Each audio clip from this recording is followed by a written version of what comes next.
sangat baik. Tadi mulai 9.30 selesai jam 12. Jadi seluruh wakil ketua umum, koordinator dan WKU kumpul, baik yang fisik maupun lewat video call. Jadi pertama kita laporkan bulan Januari hasilnya sangat baik, dimulai dengan musyawarah nasional konsolidasi persatuan. Jadi Kadin menjadi tunggal, solid, dan diakui pemerintah dan bisa bekerja sama sebagai mitra strategis.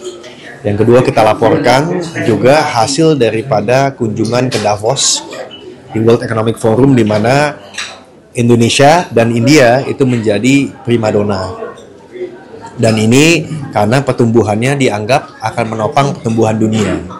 Jadi terlepas dari segala macam tantangan yang kita hadapi di Indonesia, secara global diakui bahwa ini adalah pusat pertumbuhan dunia bersama dengan India.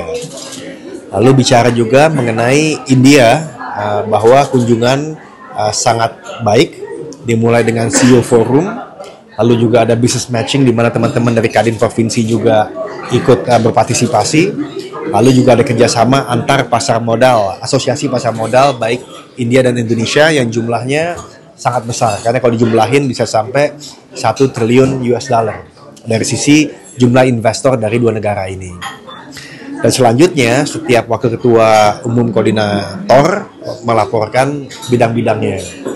Tadi yang saya catat ialah dari sisi pertanian kita cukup maju dari program-program pertanian, baik untuk beras, cabai, jagung, dan mungkin juga bisa nanti pada saatnya disajikan kepada pemerintah bahwa Kadin juga fokus kepada sektor real, bukan saja memberikan masukan dari sisi kebijakan. Tadi cukup maju juga dari sisi WKUK koperasi, di mana Kadin berpikir bahwa koperasi adalah solusi bagaimana mengangkat pengusaha mikro yang 60 juta orang menjadi pengusaha kecil.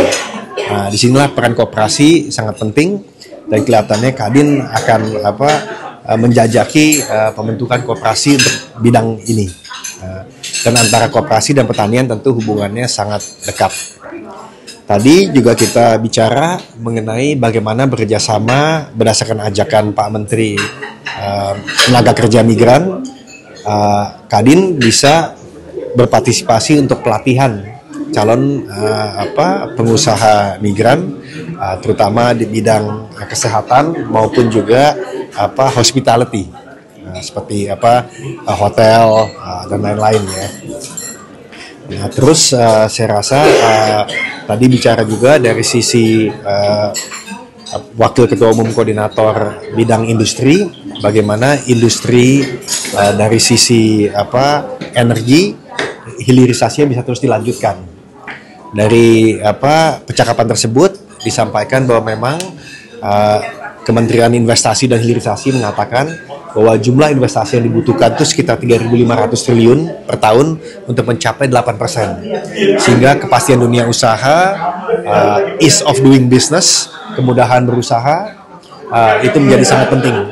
Nah, ini yang juga bagaimana Kadin bisa mendukung, bahkan bekerjasama dengan Kementerian Investasi supaya benar-benar tercapai cita-cita Pak Presiden untuk mencapai 8%. Tentu tidak langsung, bertahap, karena tahun ini adalah tahun pertama, tapi kedepannya juga tentu bisa membuat seperti tadi disampaikan, Indonesia menjadi salah satu penopang pertumbuhan ekonomi dunia.